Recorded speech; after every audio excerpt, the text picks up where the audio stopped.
Nagtanim po tayo ng saging na ang bunga ay sinalaki ng braso. Ito po yun. Galing po ito sa isang puno po.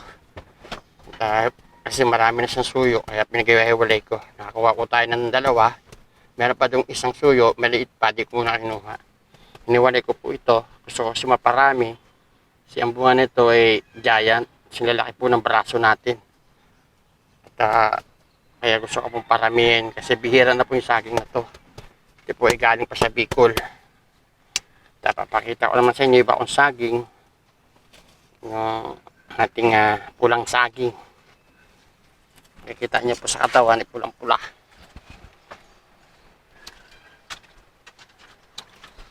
Ang ating ubas nga pala, ayan, namumunga na. Isang buwan at kalahati na po siya mula nating karbuhin. Ayan po, ay namumunga na po. Ito po yung ating pulang saging. Malalaki po ang bunga niyang pula. Napakamahal po ng saging na to. Galing rin po ito ng Bicol. No? Pulang-pula. Tawan. Ang bunga niya pulang-pula rin. So yung ating ubas, tuloy-tuloy ang bunga. Kahit na inuulan. Ayan po.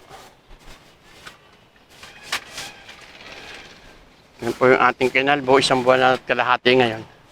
Tuloy-tuloy na po ang bunga niyan. Ayan. Kung hindi lang sana inulan, hindi nalakas yung bulaklak. Kasi ang kalaban talaga ng ubas kapag umulan, lalo't na siya namumulaklak pa lang, nalalagas po yung bulaklak niya. Kaya ayan po yung iba, itong natira, nalagas. Ayan. So, tuloy-tuloy po ang bunga hanggang doon, paikot. Ayan. Yung ating berries, kinalbo rin natin ito ngayon, dami ng bunga. Ayan po.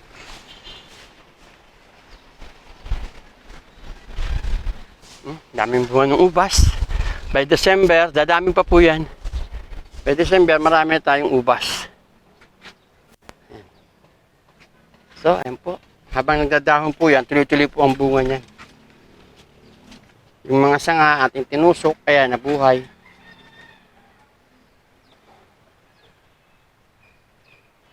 Ayan, mamulaklak din. Kasi galing po siya dun sa puno, ayan, may bunga na rin siya.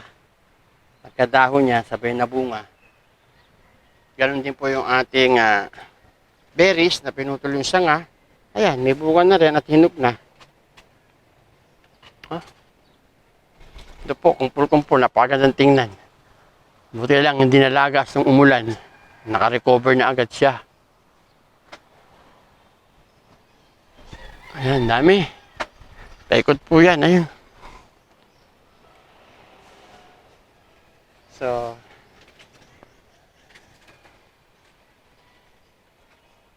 So, hanggang dito na lang. Magandang umaga po sa lahat. Maligayang pag-alaman. Bye-bye.